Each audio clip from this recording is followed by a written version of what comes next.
So this may just be a get ready with me, which I usually don't do, but I've got to get cleaned up for the day. I just got done giving my fat ass cat his shot, which was crazy. I've been a little snarfly, so I'm finally getting cleaned up for the day. But I mean, as you can see, I usually am pretty made up, but some days like today, it's just not gonna happen. I look like a baby. I'd love to see how old y'all think I am, because you're not gonna be right. I'm old enough to be some of y'all's mama. I'm 31 years old. I know the creator who made this post is 32, and I can relate to a lot of what she said. I've lived in quite a few different places myself. I've traveled over 25 countries, and I'm not saying this to compete with her because we both have our own valid life experiences, but just to relate that yes, I see where she's coming from, and the same thing happens to me too. I do look young, especially without makeup. I look like a baby. I've had people literally ask me what I want to be when I grow up, and it's so funny. Or people, when I tell them about what I do for a living and having multiple jobs, they're like, wait, how old are you? And then I'm like, oh yeah, I'm 31. Like, oh, we thought you were younger. It's like, yeah.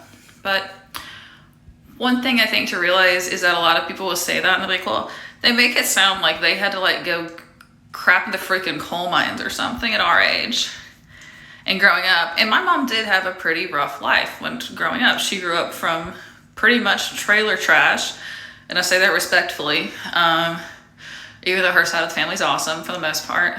My grandmother raised 6 babies on 10th grade education. It was almost 10. Those 3 were either stillborn or miscarriages without any government assistance. And I don't know how the hell she did it, but she did.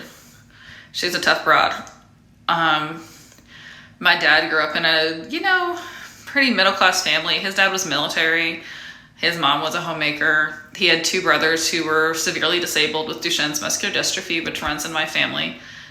And if I were to give birth to a baby, there's a good chance that I would have to have that tested. And it's something that I've chosen not to even risk because of how bad the consequences are. It's basically a 20-ish year death sentence, give or take. Maybe things are better now, but from what I've heard, there isn't much improvement. It's really sad. I don't think it's terribly common, but I haven't researched it in a while. But yeah, like the creator, I've had my own life experiences. I've worked for myself. I've worked for other people. I've worked real jobs. I've worked quote unquote, not real jobs, as an independent contractor and for myself. And what a lot of old people fail to realize is that we have a lot of life experience that they don't even realize. And not only that, we have the internet, so we can find other people's life experiences. We can research anything we want to research, and we can educate ourselves in ways that most of them won't. We know good sources, and we work our butts off. I mean, this is serious because it affects us.